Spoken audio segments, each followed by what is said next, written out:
나는 아등바등해서 여기까지 올라왔는데 넌 처음부터 그냥 이 자리에서 편안하게, 심지어 나보다 더 편안하게, 네가 뭐가 잘나서, 왜 내가 노력해서 힘들게 겨우겨우 버티는 삶을 왜 너는 그냥 편하게 쉽게, 이런 식으로 생각하면은 더 사람이 뒤틀려 버리는 거죠.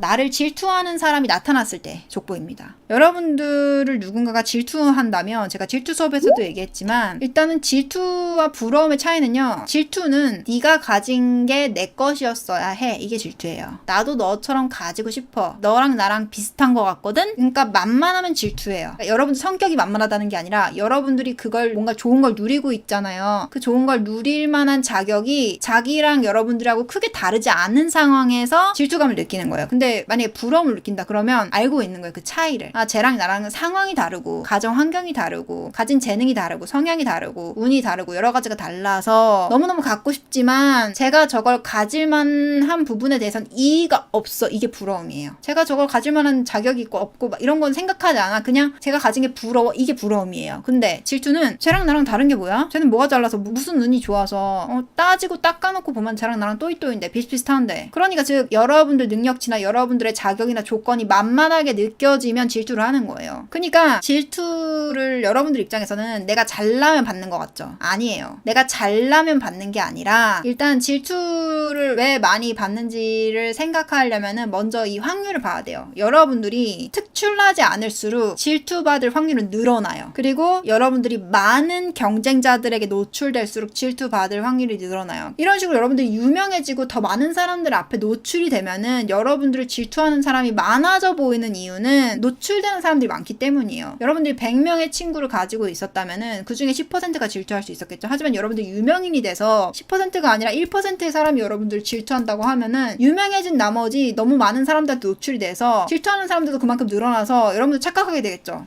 유명해지면 무조건 질투받는구나. 그게 아니에요. 유명해지면요, 내가 사람들을 만났을 때 반사적으로 나오는 패턴이 곱빼기가 되는 거예요. 여러분들이 처세술을 어떻게 하고 행동을 어떻게 하는지에 따라서 많은 사람들 앞에 노출됐을 때 날 좋아하는 사람이 몇 %인지, 나한테 그냥저냥 호감 있는 사람이 몇 %인지, 나의 열렬한 팬이 몇 %인지, 날 적당히 싫어하거나 나한테 무관심한 사람이 몇 %인지, 나한테 질투한 사람이 몇 %인지 다 여러분들 처신하게 달려있어요. 물론 여러분들이 가진 능력치가 많을수록 처신은 아주 기가 막히게 잘해야 돼요. 근데 그것들이 곱하기가 되는 거예요. 아는 사람이 많아지면. 그렇게 생각했을 때 여러분들이 유명해지면은, 어떤 분야에서 활동을 하면은 당연히 많은 사람들도 노출될 거고, 당연히 질투하는 사람들도 늘어나겠죠? 근데 여기에서는 또 다른 방식으로 질투하는 사람들이 있어요. 여러분들하고 자신하고 상황이 비슷하지 않아. 조건도 능력도 비슷하지 않아. 근데 좀 이 사람이 바보야. 그래서 착각해. 자기가 되게 능력자고 자기가 되게 뛰어나고 준비가 되어 있는 인재라고 착각하고 있어. 그래서 여러분들이 열심히 그 분야에서 5년, 10년 동안 열심히 노력한 거를 보고서도 자기랑 여러분들하고 수준이 비슷하다고 생각해. 그래서 막 질투해. 웃기죠? 웃겨요. 사람 본능이 그래요. 그래서 자기가 어떤 상태인지 모르는 사람은요, 개나 소나 아무나 다 질투해요. 그래서 유명인이 되면 질투하는 사람들이 많아지는 이유가 그래서요. 그런 유명인이 돼서 질투하는 사람의 이 퍼센테이지를 낮추려면요, 그냥 꾸준히 보여줘야 돼요. 너랑 나는 건널 수 없는 벽이 있다를 그냥 꾸준히 롱런하면서 잘 나가는 거 보여주면 사람들이 결국엔 받아들이게 돼요.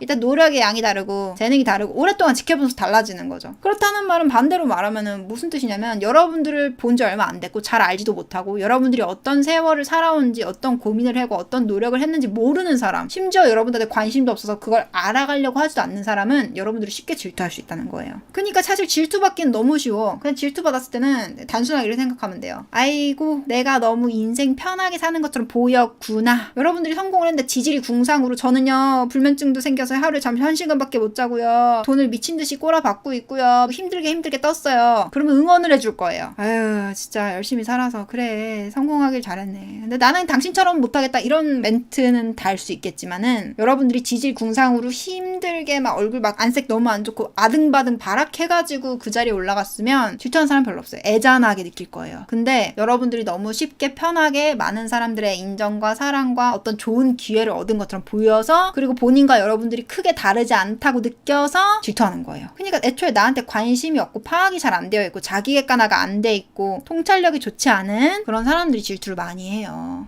그리고 특히 이제 질투하는 이유 중에 하나는 그런 능력에 대한 질투면은 그래도 좀 사람이 계산을 하거든요. 근데 사랑받는 거에 대한 질투는 정말 그 본능에서 나오는 거여가지고, 유아태행적인 본능에서 나오는 거여가지고 되게 밑도 끝도 없어요. 연예인들 안티가 많이 이제 생기는 이유 중에 하나가 그거예요. 이 사람의 능력이나 뭐 이런 것들 집어치우고 이 사람들이 이렇게 사랑받을 만한 사람인가를 생각하는 거예요. 일단 이 사람이 받는 사랑 자체가 너무 부럽고 너무 큰데, 나도 한 사람으로서 저렇게 사랑받을 수 있는 거 아닌가, 나도 사랑받고 싶은데, 이렇게 생각하면서, 그러니까 조금 오히려 똑똑한 사람은, 조금 더 자기 객관화가 된 사람은, 통찰력이 있는 사람은 질투를 해도 티를 안 내요. 그리고 질투를 해도 그 능력에 대해서 질투를 해요. 그리고 그걸 씩씩거리면서 혼자 자기 개발하는 데 써요. 근데 깊게 생각하지 않고 남들을 섣불리 판단하고 다른 사람의 노력에 대해서 깊게 생각하지 않고 자기가 노력한 거에 대해서만, 와, 난 엄청 힘들었어, 난 엄청 노력했는데 왜 안 된 거야, 이런 자기만의 비좁은 세계에 갇혀 있거나, 누군가가 어떤 관심과 사랑을 받는 것 자체가 그냥 배가 아프다, 세상에 있는 모든 사랑은 내가 독차지해야 되는 거다, 딱 어린아이의 마음이잖아요. 내가 어린이집 갔어, 유치원 선생님이 나만 예뻐해줘야 돼, 이 마음이에요. 이 마음에 있는 사람들은 질투가 습관입니다. 그 사람들이 날 질투한다고 불편하게 생각하는 것 자체가 시간 낭비예요. 왜? 그냥 그런 사람인데 재수없게 그 사람 앞에 내가 도착한 거거든요. 내가 그 사람 눈에 띈 거거든요. 원래 그런 사람인데. 그래서 보통 그런 어린아이 같은 마음으로 능력이나 뭐 이런 자리나 뭐 이런 게 부러워가 아니라 그냥 저 사람이 누군가의 관심과 사랑을 받는 게 너무 배알이 꼴리고 싫어, 이런 식으로 질투하는 사람은요, 보통은 유년 시절의 결핍이 엄청 커서 그 부분에 대해서는 완전 어린아이 같은 상태예요. 그래서 그 사람을 내 편으로 만드는 거는, 내 편으로 만드는 거 추천드리지도 않는데, 내 편으로 만드는 거는 여러분들이 다 받고 있는 사랑 있죠. 그 사랑이 부럽지 않을 정도로 그 사람한테 내가 혼자서 사랑을 다 줘야 돼요. 그러니까 사랑은 결국에 이제 양으로 승부하는 거거든요. 그러니까 그 사람이 여러분들이 받는 사랑의 양이 부러웠대. 그걸 자기가 갖고 싶어서. 그리고 나도 한 사람으로서 저 정도 받을 수 있는 거 아닌가, 그렇게 생각했대. 그런 상황에서 여러분들이 만회하는 방법은 두 가지죠. 사랑받는 모습을 잘 안 보여주거나 사람들이 여러분들을 사랑하지 않는 모습을 보여줘야 돼요. 가능해? 불가능해요. 그리고 나머지 하나는 그런 나를 질투할 수 없을 정도로 질투할 필요가 없다는 걸 깨닫게 해주는 거예요. 어떻게? 내가 그 사람한테 사랑을 주는 거죠.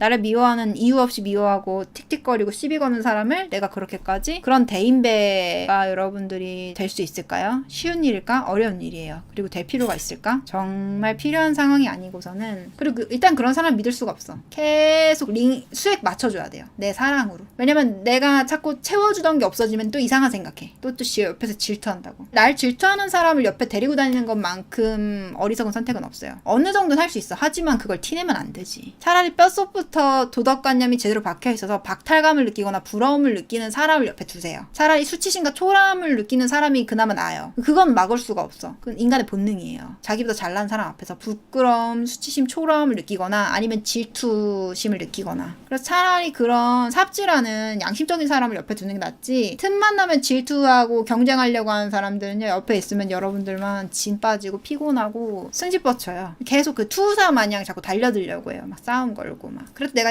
너보다 이건 낫지 이러면서. 그런 사람들은 멀리 떨어뜨려 놓거나 상대하지 마세요. 심지어 그런 사람이 날 정말 사랑하고 좋아해도 여러분들 정신건강을 위해서. 근데 내가 좀 인간에 대해서 탐구하고 싶어. 그리고 내가 이런 사람들을 어떻게 상대해야 되는지 실전에서 익히고 싶어. 또는 이런 사람들도 내가 갱생시킬 수 있을 거라고 생각해. 희망을 걸어보고 싶어. 그러면은 하세요.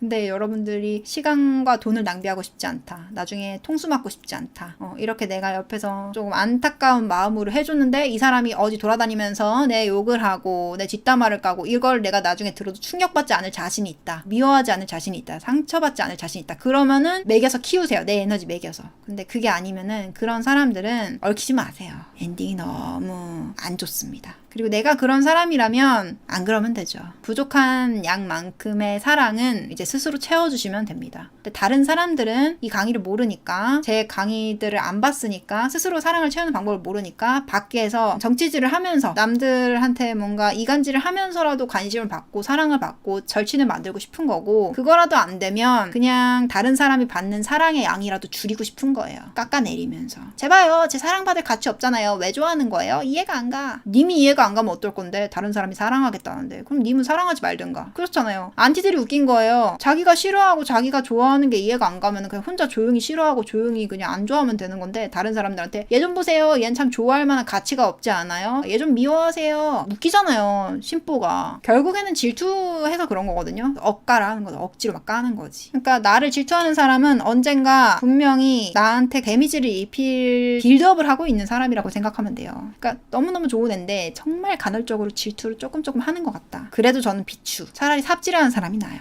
근데 그런 사람도 데리고 있고 싶다면은 차라리 그 사람이 질투할 만한 걸 안 보여줘야 돼요. 그 친구가 내 가정 환경 때문에 질투한다 그러면 집 얘기, 가정 얘기 하지 말고, 그 친구가 내 능력 때문에 질투한다 그럼 내 능력 얘기하지 말고, 이런 식으로 자극하면 안 돼. 그래서 날 질투한 사람이 나타났을 때 왜 질투를 받았는지, 왜 그 사람이 질투할 수밖에 없었는지 여러분들 기준에 생각하면 안 돼요. 여러분들이라면 안 했겠지. 세상에는요 참 다양한 가치관을 가진 사람이 있다니까. 그래서 동생이 얼마 전에 저한테 그러더라고요. 언니 왜 이런 악플이 있는지 모르겠어, 왜 이런 악플을 다는 거지 대체? 너무 화가 나고 이해가 안 가, 이러더라고요. 그래서 자기가 이제 이해는 하는데 신경 안 쓰고 싶대요. 이해를 못했어. 그래서 이제 제가 얘기를 드렸거든요. 있잖아, 네 입장에서는 네가 별로 가진 게 많지 않은 사람처럼 느껴질 수 있어. 근데 그 사람이 어떤 환경에서 어떻게 컸는지 너는 전혀 알 수가 없어. 네가 생각할 수 있는 가장 최악의 환경을 상상해봐. 근데 그 사람이 그런 최악의 환경에서 막 아무리 발버둥을 쳐도 더 이상 나아지는 방법을 찾지 못했을 때 그때 너를 봤다고 생각해봐. 네가 얼마나 속 편하게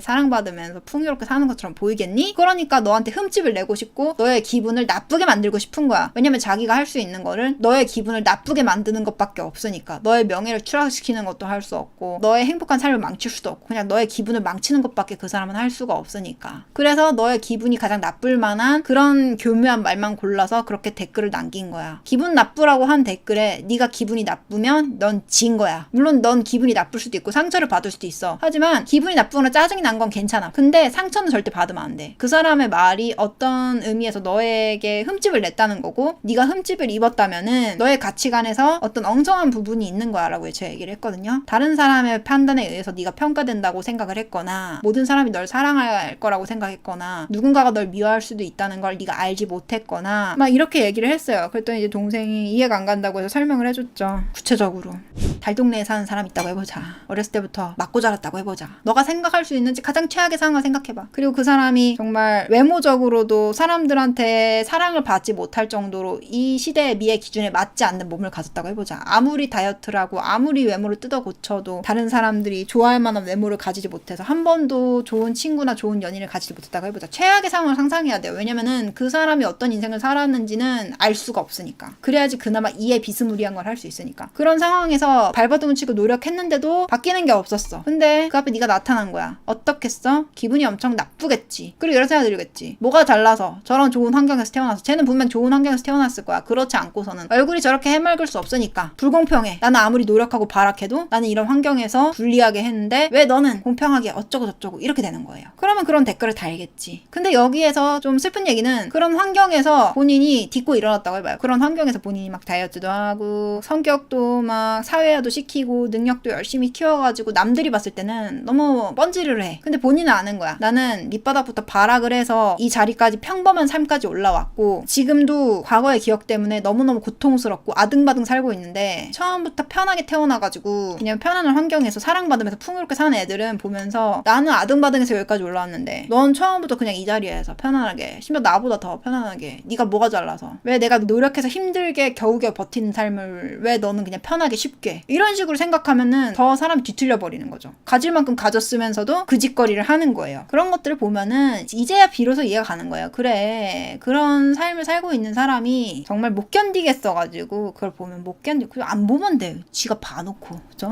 근데 그런 사람이니까 그런 댓글을 달았겠죠? 절대로 이길 수 없어요. 그런 사람들은 댓글 달고 이러면은 감정에 못 이겨서 반박을 할 수도 있는데, 그 반박을 해서 마음이 좀 편해지면 모르겠는데 애초에 기분 나쁘라고 댓글을 단 거지 무슨 뭐 시비를 걸고 뭐 토론을 하려고 한 거가 아니기 때문에 논리적으로 접근하면 절대 이길 수가 없어요. 그리고 전곡을 찌르잖아요? 그러면 발작해. 그리고 이 악물고 막 쫓아다니면서 계속 악플 달기 때문에 그냥 무시하거나 아니면 조용히 지워야 돼요. 근데 그런 것들을 마음의 대비를 해놓고 준비를 해놓고 겪는 사람들 잘 없죠. 뭔진 모르겠지만 꾹 참고 하나하나 보면서 상처 다 받고 왜 그랬을까 생각하고 그냥 그 사람은 그냥 화풀이를 한 건데 자기 인생에 대해서 화풀이를 한 건데 그거에 대해서 문제가 나한테 있다고 생각을 하고 왜 나한테 이런 말을 했을까 진심이라고 생각한 거예요. 진심이 아니라 그냥 화풀이를 한 건데 내가 이렇게 미움받을 만한 사람인가 이러면서 혼자서 막 상처를 막 2차 3차 4차적으로 맞는 거죠. 곱씹으면서. 그러면 이제 나중에 이제 그 사람이 큰 사람이 되거나 가게를 차리거나 이러면은 더 많은 사람한테 노출이 되고 더 많은 나쁜 피드백을 받으면은 멘탈 다 나가죠.